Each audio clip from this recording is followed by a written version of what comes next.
ഓ, എന്താ ഒരു കണിയാന്റെ ചുമ? ഏട്ടനോടൊരു കാര്യം ചോദിക്കാൻ സെക്രട്ടറി പറഞ്ഞു. എന്താ? ഞങ്ങളുടെ ട്രൂപ്പിന് ആ, ഒരു വണ്ടി സ്വന്തമാക്കിയാൽ കൊള്ളാമെന്നുണ്ട്. അതിന് ഒരു ലോണ് ശരിപ്പെടുത്തി തരാൻ പറ്റുമോ? ഏ എടാ, വർഷത്തിൽ 10 സ്റ്റേജ് പോലും തേക്കാത്ത നിന്റെ ട്രൂപ്പിന് ലോൺ വാങ്ങിച്ചതെന്ന് ഞാൻ വെള്ളത്തിലാവണോ അല്ലേ? 10 സ്റ്റേജോ? ഇപ്പൊ തന്നെ ശാന്തി മുഹൂർത്തം 25 കഴിഞ്ഞു. ആ, കളിക്കുന്നിടത്തൊക്കെ നല്ല കൂവലാണെന്ന് കേട്ടു. ഹേ, അത് മറ്റു ട്രൂപ്പുകാർ പറഞ്ഞു പരത്തുന്നതാ. ആ, നിന്റെ അഭിനയത്തെ പറ്റി ആ ആ ആ തരക്കേടില്ലാത്ത പുറഭിപ്രായമുണ്ട്. അത് ഞാനും കേട്ടു. നീ പോടത്തുണ്ടി. ആ, ആ. വാ. ഒരു സ്റ്റേജിന് നിനക്ക് എന്ത് കിട്ടും? തരക്കേടില്ലാത്ത വിധം കിട്ടും. കൃത്യമായ സംഖ്യ പറ. അത് 150. 150 രൂപയോ? നിനക്കോ? എടാ, സത്യം പറ, ഞാൻ പോയി അന്വേഷിക്കും. അന്വേഷിക്കുക, എന്നാ 100ഓളം വരും. എടാ, ശരിയായ സംഖ്യ പറഞ്ഞു. എന്തൊരു ശല്യം ഇത്, മനുഷ്യന്റെ വിശ്വാസമില്ലാത്ത പോലെ. ആക്ക് വളച്ചാ കള്ളേ പറയും.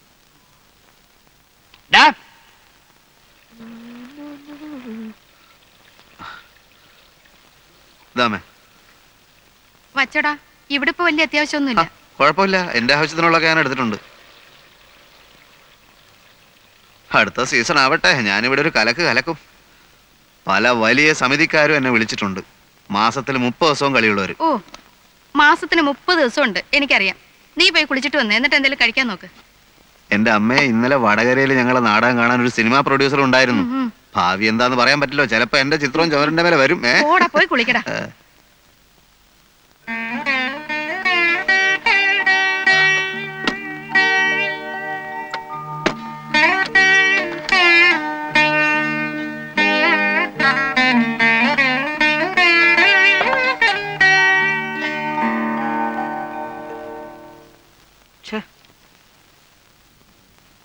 ആ 3 രൂപ എവിടെ പോയെന്ന് എത്ര ആലോചിച്ചിട്ടും അത് ഇതുവരെ വിട്ടില്ലേ?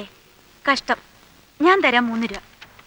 അതിന്റെ അല്ല, ആ രൂപ എവിടെ പോയിന്നൊന്ന് അറിയണ്ടേ? എടേ, നിനക്കൊക്കെ ഒരു വിചാരമുണ്ട് ഞാൻ വെറും ഒരു പിശുക്കനാണ്. അല്ല, ആണെങ്കിലേ നീ ഇപ്പൊ ഇടാറുള്ള മാതിരിയുള്ള വേഷവും പൂഷവും ഒന്നും ഇടുകയല്ല. വീട്ടുചെലവിന് വേണ്ടി മാത്രം മാസം 1000 രൂപ ഞാൻ കൊടുക്കുന്നുണ്ട്. അല്ല, നിനക്കിവിടെ എന്തെങ്കിലും കുറവുണ്ടോ? കുറവൊന്നുമില്ല. ആ, പിന്നെ മിണ്ടാണ്ടിരി. പക്ഷേ എന്തോന്ന് പച്ചേ പറ. കല്യാണം കഴിഞ്ഞിട്ട് കൊല്ലം 3 ആയി. മനസ്സിലായി. നീ പറഞ്ഞു വരുന്ന എന്താന്ന് എനിക്ക് മനസ്സിലായി. എടീ, ഒരു കുഞ്ഞുണ്ടാകുക എന്ന് പറഞ്ഞാൽ ഇപ്പൊ പണ്ടത്തെ പോലൊന്നും അല്ല. ഒരുപാട് കാശുള്ള ഏർപ്പാടാ. പ്രസവം തന്നെ പെണ്ണുങ്ങൾക്ക് ഇപ്പൊ ഒരുമാതിരി ഫാഷനാ. ആവശ്യമുണ്ടെങ്കിലും ഇല്ലെങ്കിലും മാസാമാസം ഡോക്ടറെ പോയി കാണുക, അവർ പറയുന്ന വില കൂടിയ മരുന്നുകൾ വാങ്ങിച്ച് കഴിക്കുക, പ്രസവത്തിന് 1 മാസം മുമ്പേ നഴ്സിംഗ് ഹോമിൽ അഡ്മിറ്റ് ചെയ്യുക. ആ, ആദ്യം എൻ്റെ പ്രമോഷനൊക്കെ ഒന്ന് ശരിയാവട്ടെ, അത് കഴിഞ്ഞിട്ട് മതിയടി നമുക്കിതല്ല. പ്രമോഷൻ കിട്ടുമ്പോഴേക്കും നമ്മൾ മൂത്തുകാരിക്കും. എന്തിന്? അടുത്ത കൊല്ലം ഞാൻ ഓഫീസറാ, പിന്നുടനെ മാനേജർ. ഒരു ബാങ്ക് മാനേജർ എന്ന് വെച്ചാൽ ആരാ? ദേവേന്ദ്രനായിരിക്കും. ആ, ഏതാണ്ട് അതുപോലൊക്കെ തന്നെയാ. ഈ ഉണ്ണേട്ടിനെ കൊണ്ട് തോറ്റു.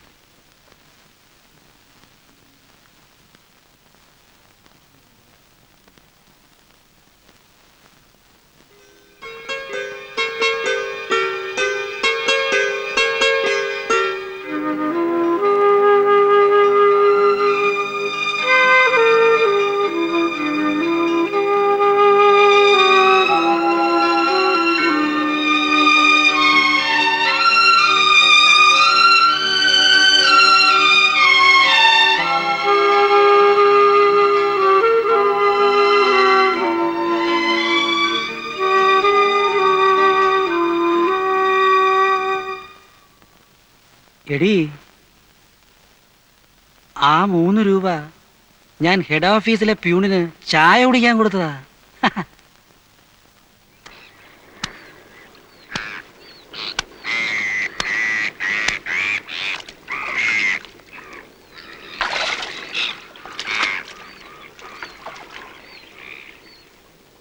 ദാ അവിടെ ആ പുളിമരത്തിന്റെ ചോട്ടില് അധികാരിന്റെ മോള് വന്ന് നിൽക്കുന്ന പോലെ തോന്നുന്നു. അന്നൊക്കെ എത്ര ദൂരെ നിന്നാലും അവളുടെ കണ്ണിലെത്തി എന്റെ നെഞ്ചു പൊള്ളിക്കുമായിരുന്നു. ഭാനു അല്ലേ? അവക്കിപ്പോ കൊച്ചുങ്ങൾ 2 ആയി. ഞാൻ കണ്ടിരുന്നു. മനസ്സിലെ വിഗ്രഹം ഉടഞ്ഞു. പാവാടയും ധാവണിയും തന്നെ അവൾക്ക് ചേർച്ച. ആ ഗോപാലൻ കോൺസ്റ്റബിളിന്റെ മോള് വളർന്നു പോയോ? ഒരൊറ്റ എണ്ണത്തിന് നീ മറന്നിട്ടില്ല അല്ലേ? മരുഭൂമി കിടക്കുമ്പോ ഈ ഓർമ്മകളൊക്കെ അല്ലേടാ ആകെ ഒരു മരിപ്പച്ച. പിന്നെ നിന്റെ ട്രൂപ്പില് നല്ല പെൺകുട്ടികളൊക്കെ കാണുമായിരിക്കും. എന്തിനാ? അല്ല, ഞാനൊരു നാടൻ ട്രൂപ്പ് തുടങ്ങട്ടെ. ഉദ്ദേശം? അത് എനിക്ക് അഭിനയിക്കണമെന്നുണ്ട്. ഉം. പിന്നെ ഇനി എന്തെങ്കിലുമൊക്കെ ചെയ്യണ്ടേ? വേണ്ട വേണ്ട, ഗൾഫ് വിട്ടു വരുന്ന എല്ലാ മലയാളികളും ചെയ്യുന്നതൊക്കെ നീയും ചെയ്താൽ മതി കേട്ടാ. എന്ന് വെച്ചാൽ എന്ന് വെച്ചാൽ ഒരു കളർ ഫോട്ടോ സ്റ്റുഡിയോ അല്ലെങ്കിൽ ഒരു വീഡിയോ ഷോപ്പ്, ഇതൊക്കെ തന്നെ നീയും ചെയ്താൽ മതി. എടാ അഭിനയം എന്ന് പറയണത് എന്റെ ഓടാ രക്തത്തിലുള്ള- അവിടുന്ന്. അല്ലെങ്കിൽ നീ ഒരു കാര്യം ചെയ്യും, ആ. നീ ഒരു സിനിമ എടുക്ക്, എന്നെ നായകനാക്കിയിട്ട് അയ്യേ, അങ്ങനെ തൊലയാൻ ഞാൻ തീരുമാനിച്ചിട്ടില്ല. എന്റെ അമ്മോ. മുങ്ങിയ.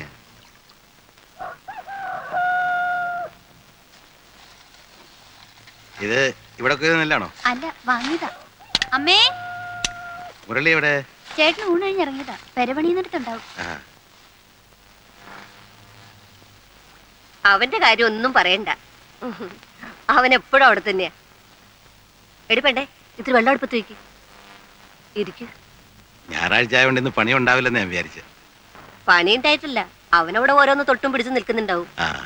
അമ്മണിയേച്ചിക്കൊക്കെ സുഖം തന്നെയല്ലേ? പിന്നെ അവക്കാകെ ഒരസുഖമുള്ളൂ, എന്നോടുള്ള അസൂയ. എനിക്ക് ഈ വീട്ടിനകത്ത് അടച്ചു പൂട്ടിയിരിക്കുന്ന കാര്യം വലിയ പ്രയാസമാണ്. അതുകൊണ്ടായി ചുറ്റി അടിക്കുന്നതേ. 10-34 കൊല്ലം അധ്വാനിച്ചതല്ലേ, ഇനിയുള്ള കാലം സൂഹിക്കാം. അത് പറഞ്ഞ അവക്ക് സഹിക്കില്ല. ഞാനങ്ങോട്ട് വരണമെന്ന് വിചാരിച്ചിരിക്കുന്നു. പുരവണി കഴിഞ്ഞിട്ടാവാമെന്ന് വെച്ചാ നമ്മളൊക്കെ ഇനി എത്ര കാലമുണ്ട്? ഇന്ദുവിനൊരു ആലോചന വന്നിട്ടുണ്ട്. ചെക്കനൊരു പോലീസുകാരനാ, അവൾക്കത് ഇഷ്ടമല്ല അത്രേ. നടത്തുമ്പോ രണ്ടാളുടെ ഒരുമിച്ച് നടത്തിയാൽ എന്താന്നാ ഞാൻ ആലോചിക്കുന്നത്. അതാ നല്ലത്. ഇന്ദു വേറൊരിടത്തേക്ക് പോകുമ്പോ ഇവിടെ ഒരാൾ വേണ്ടേ? രമയെ ഇങ്ങോട്ട് കൊണ്ടുവരണമെന്നാ അവന്റെ ആശ. മുരളിയുടെ അച്ഛനും അതൊരു മോഹമായിരുന്നു. എനിക്കറിയാം. കേശവൻകുട്ടി പണ്ട് എന്നും പറയുമായിരുന്നു, ഒന്നീ തൻ്റെ മോൾ എൻ്റെ വീട്ടിലേക്ക്, അല്ലെങ്കിൽ എൻ്റെ മോൾ തൻ്റെ വീട്ടിലേക്ക്. നമുക്കത് ആലോചിക്കാം.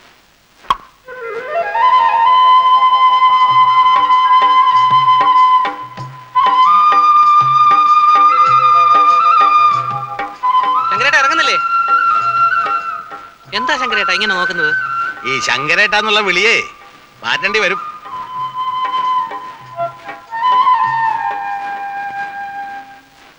എനിക്ക് അവനെ പണ്ട് മുതലേ ഇഷ്ടാ. കുടുംബത്തിന് വേണ്ടി ഇങ്ങനെ കഷ്ടപ്പെടുന്ന പിള്ളേരെ ഇക്കാലത്ത് കണ്ടുകിട്ടാൻ വിഷമാ. അവിടെ ഭാഗ്യമാണ് ഈ ബന്ധമെന്ന് കരുതിയാൽ മതി. എനിക്കെന്തോ ഇതത്ര വലിയ ബന്ധമായിട്ടൊന്നും തോന്നുന്നില്ല. കാര്യം ഗൾഫിൽ പോയി കുറച്ച് കാശുണ്ടായി കാണും. പക്ഷെ ആ കാശെല്ലാം ഒരു വീട് പണിഞ്ഞ് തീർത്ത് വെച്ചിരിക്കല്ലേ.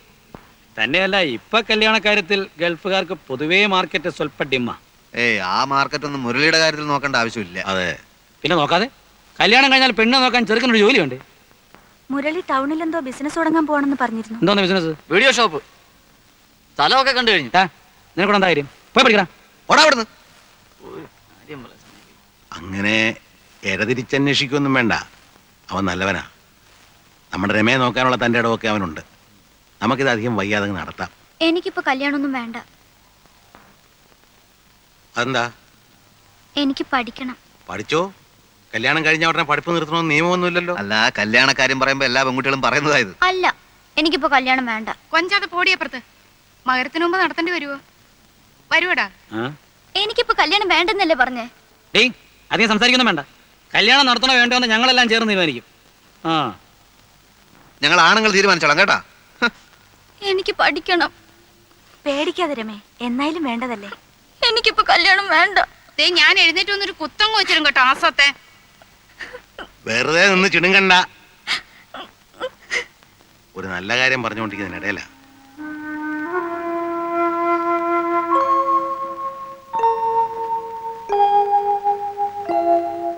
ഏയ്,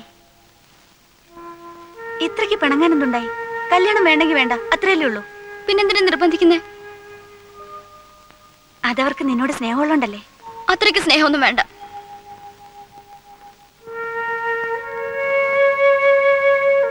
ഏട്ടത്തി, ഒരു മുഖലക്ഷണം പറയട്ടെ. നിന്റെ മനസ്സിൽ മറ്റാരോ ഉണ്ട്.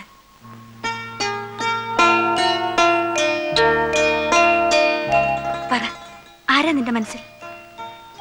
ധൈര്യമായിട്ട് പറ. നിന്നെ ആരും ഒന്നും ചെയ്യില്ല. നോക്ക്, ഏട്ടത്തി നിന്റെ കൂടെയാ. നിന്റെ ഇഷ്ടത്തിനെതിരായി പ്രവർത്തിക്കാൻ ഞാൻ ആരെയും സമ്മതിക്കില്ല. പറ മോളെ.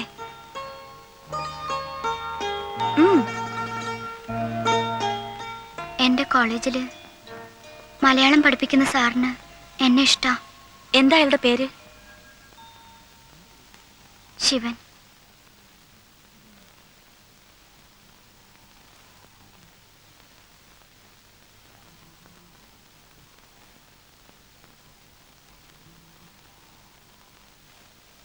ഉറങ്ങിയോ? ഞാൻ ഒരു കാര്യം പറഞ്ഞാ ദേഷ്യപ്പെടുവോ? ദേഷ്യപ്പെടൂ? എന്താ നിന്റെ കാശ് വല്ലതും പോയോ? അതല്ല, നമ്മുടെ രമയുടെ കാര്യ. എന്താ? പിന്നെ കേട്ടാ ബഹളം വയ്ക്കരുത്. ഇല്ല, നമുക്ക് പറഞ്ഞു ശരിയാക്കാവുന്നേ ഉള്ളൂ. നീ കാര്യം പറ. രമ അവളുടെ മലയാള ലെക്ചറുമായി സ്നേഹത്തിലാണെന്ന്.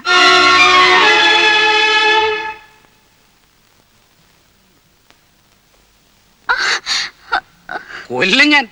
പഠിക്കാനെന്നും പറഞ്ഞ മാസാമാസം ഫീസും ബസ് ചാർജും വാങ്ങി നീ ഇവിടുന്ന് പൊയ്ക്കൊണ്ടിരുന്നത് ഇതിനായിരുന്നോടി? കുടുംബത്തിന് ചിത്തപ്പേരുണ്ടാക്കാൻ ഞാൻ സമ്മതിക്കില്ല. മുട്ടിനും തല്ലുപിടിച്ച മൂലക്കിടും. പ്രേമാണ് പോലും. നോക്കി പഠിക്കുന്നു. ഉണ്ണി എന്താ ഉണ്ണി? എന്താണോ എടുത്ത മണ്ടലോടത്ത് വെക്കേ? എന്താ മോള് പാരലൽ കോളേജിലെ വാധ്യാരോട്ട് പ്രേമത്തിലാണെന്ന്. എടി, അച്ഛാ, ഇതിങ്ങനെ വിട്ടുകൊടുക്കാൻ പറ്റുകയില്ല.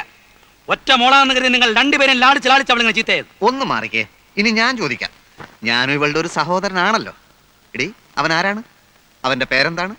നാടെവിടെയാ? ഇത് തുടങ്ങിയിട്ട് എത്ര നാളായി? അയ്യോ, ഇങ്ങനെ ബഹളം വെച്ചാൽ എങ്ങനെയാ? അയൽവക്കാരെ കൂടെ അറിയിക്കണം. അറിയില്ലടി, ചോദിക്കാനും പറയാനും ഇവിടെ ആണുങ്ങളുണ്ടോ? നാലാൾ അറിയട്ടെ. ഇവളുടെ തോന്നിയ ഉണ്ണി, നാളെ മുതൽ നീ കോളേജിലും പോണ്ട, ഒരു കുന്തത്തിലും പോണ്ട. ഈ വീട്ടിൽ ഇന്ന് വരെ ആരും ഇങ്ങനെ ഒരു നാണക്കേട് ഉണ്ടാക്കിയിട്ടില്ല. അല്ല, എനിക്ക് ആദ്യം മുതലേ സംശയം ഉണ്ടായിരുന്നു. ഉണ്ണിയുടെ നേരം വിളിക്കട്ടെ. ഇതിൽ രണ്ടിലൊന്നും അറിഞ്ഞിട്ട് നേരം വെളുത്താ മതി. മാറി നീ ഇനി അവനെ കാണൂ. കാണും.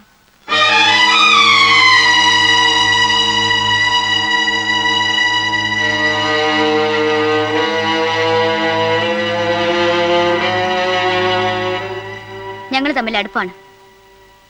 ഞാൻ കല്യാണം കഴിക്കുന്നുണ്ടെങ്കിൽ അദ്ദേഹത്തെ മാത്രമായിരിക്കും. ആരെതിർത്താലും എന്തൊക്കെ പറഞ്ഞാലും.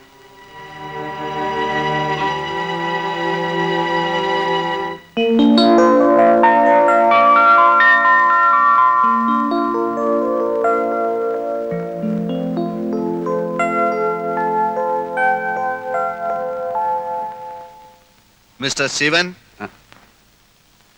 മിസ്റ്റർ ശിവൻ ആരാണ്? എന്താ? സ്വല്പം പേഴ്സണലാണ്. ഒരു മിനിറ്റ് മാഷേ.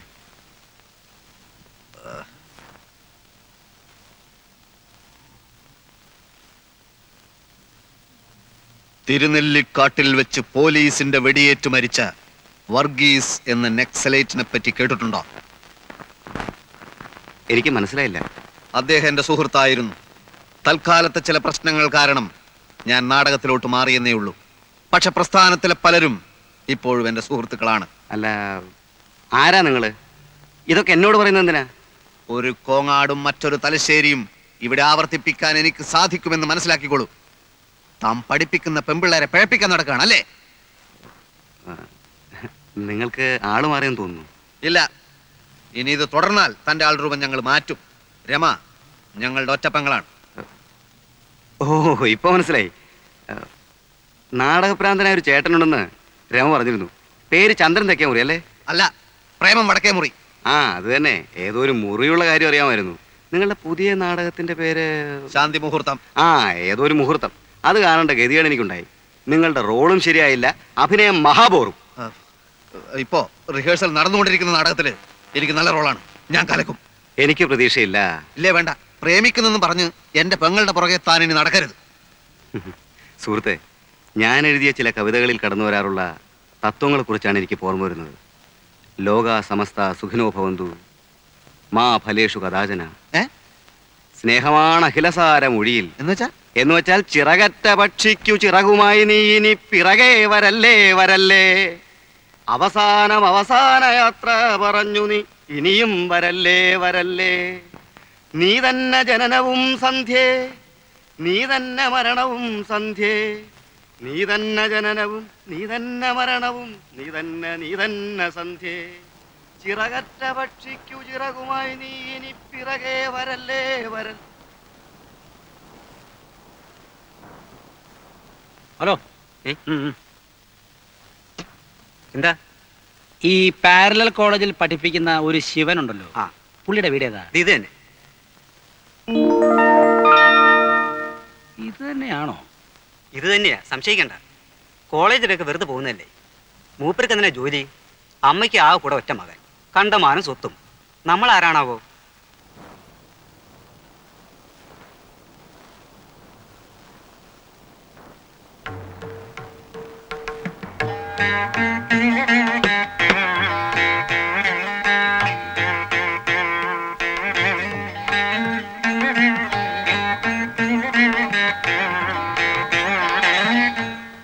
ആരാ? നമസ്കാരം.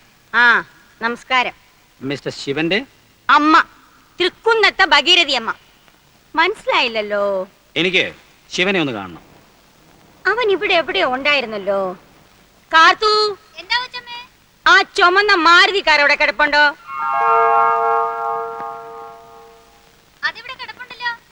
നീല അംബാസിഡറോ?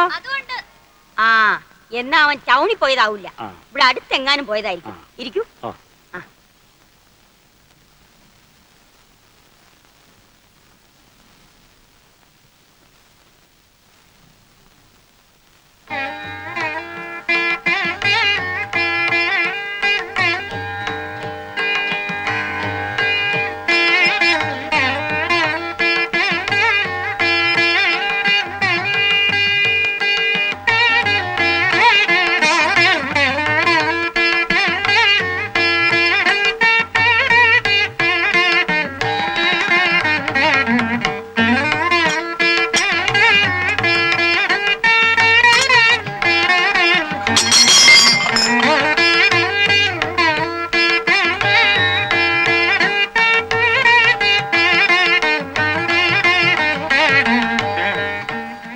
കാപ്പി കുടിക്കാം.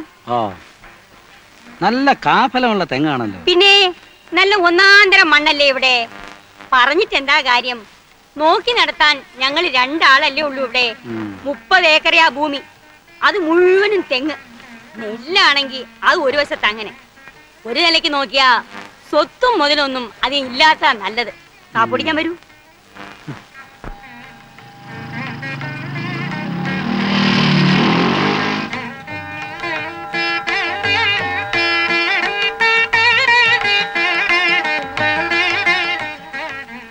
രമയുടെ ചേട്ടനല്ലേ?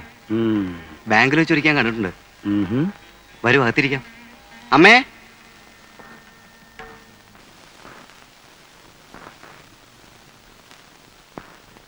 എല്ലാ വശങ്ങളും സൂക്ഷ്മമായി ഞാൻ അന്വേഷിച്ചു. ഏക്കർ കണക്കിന് ഭൂമി, ഉഗ്രം വീട്.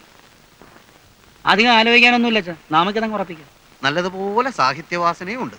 ഈ കല്യാണം നടന്നാലും ഇല്ലെങ്കിലും അഭിനയവേദിയുടെ അടുത്ത നാടകത്തിന് പാട്ടെഴുതുന്നത് ശിവനായിരിക്കും. ചുമ്മാരടാ.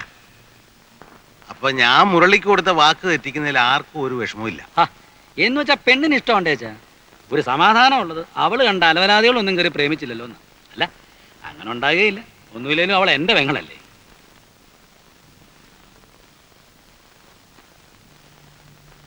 എന്നാലും നമ്മളെ മനസ്സിലൊന്ന് ഉറപ്പിച്ചിട്ട്. അച്ഛാ, മുരളിയുടെ കാര്യം ആലോചിക്കുമ്പോൾ എല്ലാവർക്കും വിഷമമുണ്ട്. പക്ഷെ അവക്ക് ഇത് തന്നെ മതി എന്ന് പറയുമ്പോൾ പ്രായക്കുറവിന്റെ അടുത്തിയാട്ടത്തിൽ പെൺകുട്ടികൾ അതൊക്കെ പറയും. നമ്മൾ വേണം മനസ്സിലാക്കി കൊടുക്കാൻ. ഇതങ്ങനെ മനസ്സിലാക്കി കൊടുക്കാൻ പറ്റുകയില്ല. പ്രേമത്തിന് കണ്ടില്ലെന്ന് അച്ഛൻ അറിഞ്ഞൂടെ? അത് ശരിയാ. ചുവരെടുത്ത്, ഒളിച്ചോട്ടം, ആത്മഹത്യ, എതിർക്കാൻ പോയ ഇതൊക്കെ ആയിരിക്കും ഫലം. അതുകൊണ്ട് നമുക്കിത് എതിർക്കണ്ട അച്ഛാ. നീ എന്താ ഒന്നും മിണ്ടാതിരിക്കുന്നേ? എനിക്കൊന്നും അറിഞ്ഞൂടാ. നിങ്ങളൊക്കെ എന്ത് തീരുമാനിക്കുന്നോ അതെനിക്കും സമ്മതാ.